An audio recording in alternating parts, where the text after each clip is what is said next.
Hello, everyone, and welcome back to our mini series on business systems optimization. We are here once again with JD Edwards, Practice Vice President Rich Garapuda.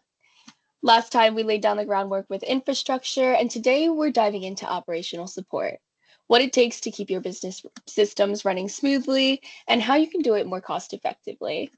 Rich, welcome back. Thank you so much for being here. Thank you, Skylar. Of course. So, operational support covers everything from patching and monitoring to backups and security. Where do you see most organizations overspend or underperform? It's really challenging for organizations to staff all of the different skill sets they need to administer and support their business systems. There are so many needs from infrastructure to database management, network, security, development, and application support. Balancing operational hours coverage with requirements is really hard, especially when few of these areas really require full-time resources. So organizations usually have with a few choices: overstaff to ensure the right availability of skills and coverage, which waste resources, or sacrifice skill sets by having internal staff cover areas outside of their real expertise, which underperforms, or outsource, which, unless it's executed well, can both waste resources and underperform.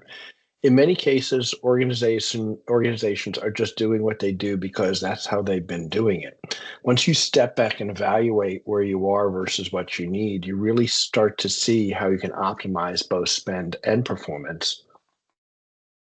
Absolutely. So, shifting gears a little bit, here's where we get into dollars and service levels.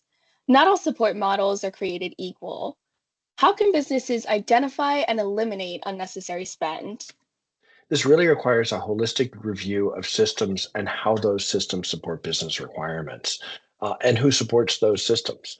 Proliferation of legacy or custom systems, which were never rolled into the enterprise system, are a clear indicator of unnecessary spend. We also often find major systems supported by a few key individuals with lagging skill sets, but since they're the only ones that know these systems, they're indispensable. This generally leads to overspending since you're not only having to pay for these indispensable people, but you still have to bring in experts since their skill sets are limited to the current deployment. Yeah, that makes sense.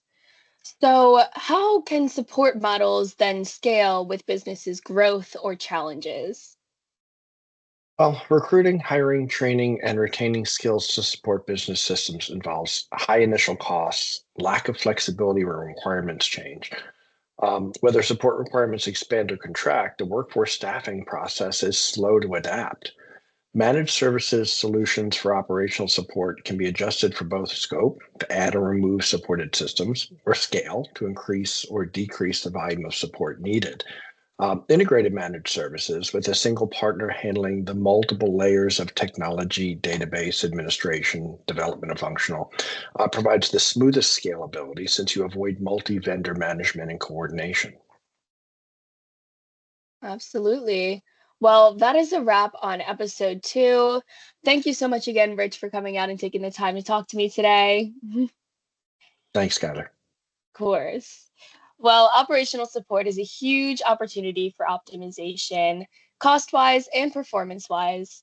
If you have any questions or would like to talk to us here at DeNovo, feel free to scan the QR code in the following slide. And thank you so much for tuning in.